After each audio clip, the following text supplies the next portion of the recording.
Let's go outside, come on. Baby! Let's go outside, let's go outside. What a big boy. I know we're acting stupid, being dumb, maybe just a little bit foolish, but I feel so young. Just go a little crazy and lose it. I don't care if we're dumb, it's the only way we know how to do it. Make me feel so young. Hey everyone, welcome back. It is really nice to be able to spend some time outside in the morning with the dogs again. I am done with cold weather. Even though Central Texas doesn't really get that cold, we had a lot more freezing this year than we normally do. And last year, need I remind you of the snowstorm, and then we had tornadoes this year. It's just been crazy weather. Anyways, the topic of discussion for today is my first cinema camera, specifically the C70. In 2021, 3 years after my first interchangeable lens camera purchase, I decided, because my professional and personal work was changing more towards video, that I would make an investment in a video-centric camera, a cinema camera. So let me walk you through a couple of things I've learned since owning the cinema camera and some of the things that I wish that I knew before purchasing. Let's get started. Hey! So you're gonna be a part of this today, huh? You better not bark at the neighbors. Ruin this video. Say hello to Princess Leia. She's gonna take a nap next to us while we're trying to make this video quick before she starts barking at people. Welcome back to my handful of subscribers and any of the new viewers that decided to stay. Thank you so much. You look so nice out there today. Do you know what make you look even nicer? If you subscribed. Just kidding. Anyways, you're here to learn a little bit about the Canon C70.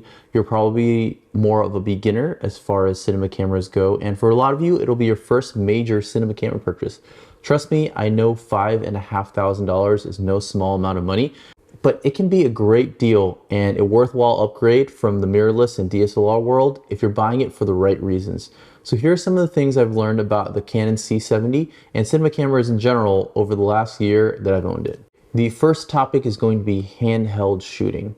The pool of video shooters has expanded exponentially since video technology is so accessible now. Even the video quality from today's phones blows me away sometimes. So why then would you want to spend thousands on a clunkier, larger cinema body when there's small cameras to be used with great images as well? Well, let's start with the form factor.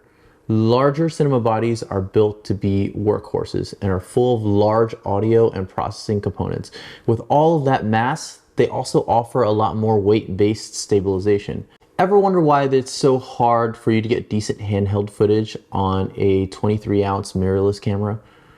The weight and form factor of smaller hybrid cameras tend to exaggerate your movements when the camera's body was basically made to be static for still photography. I'm not saying it's impossible, but it feels more natural to use a cinema camera rig for its intended purpose, to capture some great handheld footage. The weight and size of cinema cameras like the C70 or heavier act almost like a dampener, smoothing out a lot of the micro bumps you would have with little cameras. And with a little bit of stepping technique, you can feel a lot more confident shooting handheld. Along with that, cinema camera rigs often come with top handles for more comfort at lower angles and waist level shooting, which has become pretty much my favorite handheld shooting position. That waist level position with the points of contact it just fits perfectly, and I like that point of view as well. Trust me, once you feel the weight of a C70 and how your handheld footage turns out, you might not want to go back. The next topic is heat management. Having a larger body also leaves room for internal cooling fans and other cooling methods that have been designed for large bodies. This basically means no more record limits and unlimited video recording on all file types. While smaller is convenient a lot of times, cooling for these powerful computing chips in phones and cameras have become an issue. Now that they're processing more, they're creating a lot more heat. It isn't just a pain in the ass, but the heat can degrade the internal hardware and affect the long-term usability of your camera and its battery if you overuse a small camera and make it overheat constantly. So keep that in mind as well if you're out there hitting the heat limit all the time on your hybrid photo camera. Moving on to the next topic, ports. Even some of the most basic cinema bodies come with a load of ports. XLR, HDMI, audio jacks, SDI ports, etc. These allow you to access the professional monitoring and audio options that cinema bodies offer. The XLR inputs are a must when it comes to using professional audio equipment. Access to higher end mics and the ability to seamlessly link up to professional mixing tools is something that is the evolution of capturing higher quality audio, especially if you're using something like a 3.5mm jack. The C70 comes with 2 mini XLR ports that can be adapted to full-size XLRs via a cheap adapter if needed. The lack of an SDI output is probably the biggest knock on the C70's port selection. If you were like me, coming from the world of hybrid cameras and the DSLR world, you would be asking yourself, what on earth is an SDI port?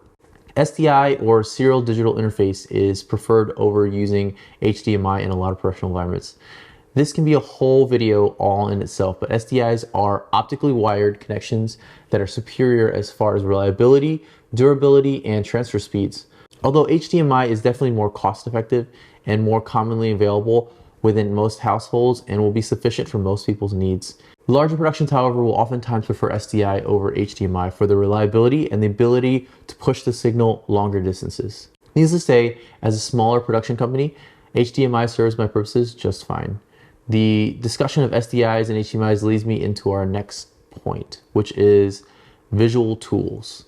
The use of these external monitoring sources through your HDMI and SDI ports allows for you to see your image on a larger and brighter screen, so you don't have to miss focus or mess up your exposure. But there's a handful of tools the C70 and cinema bodies offer internally that have become a staple of my process of nailing exposure. You may be used to pretty basic tools on hybrid cameras like Zebras and in-camera light metering, or maybe not. But if I'm being honest, it's still a guessing game using some of those tools. You get a feel for it, but a lot of times it's in God's hands. False color is going to be your best friend. It has completely changed the consistency of my image quality, allowing me to know exactly how much light I need or when I have perfect exposure, rather than the hybrid equivalent of eyeballing it or just using Zebras to tell you a certain level. The false color is a monitoring system that separates your image into colors that correlate to a scale that goes from underexposed to overexposed, so you can see exactly how your sensor is going to capture a specific part of the image. I'm sure it has some flaws, but it's been spot on for me so far. And unlike Zebras, it analyzes the entire image and tells you how each part of the image is exposed at all times. So it's been great. Definitely one of my favorite surprises after purchasing the C70. This is another rabbit hole of a topic I'll have to cover a little more later on. The next point is ND filters, another visual tool that deserves its own section. The most convenient tool the C70 offers, in my opinion, and I can't tell you how much I love internal ND filters. I can never really go back to screw-on filters after this. I would hands down choose my cinema body in every situation, in almost every situation, simply because I don't have to think about what filters to bring or color shifts due to the different manufacturers' filters, or even that dreaded X pattern that we all know about. The internal NDs are made specifically not to have a color shift by your manufacturer, the manufacturer of your camera, and change at the click of a button. Some of the more cost-friendly cinema camera bodies like the FX3 or the Blackmagic Cinema 4K or 6K don't offer options like this because it can be costly to put into a cinema body. You might be calling me soft, and you might be right, but don't knock it till you try it. Once you go internal, you never go back. That doesn't really sound right. I rewrite that piece. Cut that out. Another thing you should keep in mind when purchasing a cinema body is manual focus. Now, for a lot of you, this won't be the first time, and if you came from shooting film photography with manual cameras, this might not be anything new for you. I'll probably make a video on this topic alone sooner rather than later, but manual focusing is a must if you're trying to break into the higher end cinema work. Yes, the Canon C70 has dual pixel autofocus. Yes, it works really well after the update, but going the route of professional video, mastering manual focus is a must.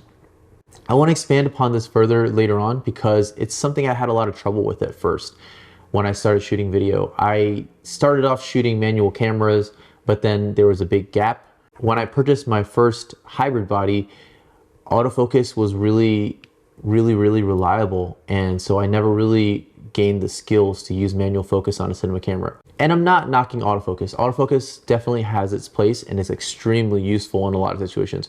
For instance, in videos like this or any talking head, being able to lock focus on a face and not worry about your subject being a head bobber is invaluable. But no matter how advanced an autofocus system is, it simply hasn't been able to match the organic feel of a manual focus pull. There's a job within the film industry and film productions that entails sitting there and turning a knob to pull electronic focus all day. Sign me up. That's a hell of a job. It's that important that a person smoothly turns a tiny wheel and uses their own discretion.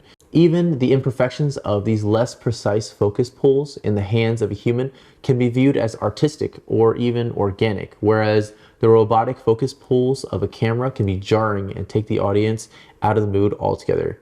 I've been guilty of overusing autofocus so many times starting out shooting video, but a little bit of practice in manual focus pulls goes a long way in upping your video game. We went through some of the key differences between my Canon C70 cinema body and something like the Canon R6 hybrid photo camera. It took a little while to get used to, and if you're finding yourself shooting more and more longer video content, it may be time for you to make a switch as well. I hope this video helped you in making your decision. Kudos if you actually made it this far. I'm loving the challenge of making this type of content for you and sharing my love for tech and camera gear. I won't lie, talking on camera has been super awkward, but I also find it appealing to work at something that I suck at and then grow from it. So I can't wait to see what these videos will look like in a year. If you're not subscribed, please consider subscribing and sticking around and enjoying these videos. I'll see you next time. Bye. Can you feel almost like I don't know if it's real? Cause when we're doing our thing, we're like wheels that won't stop turning. I know we're acting stupid,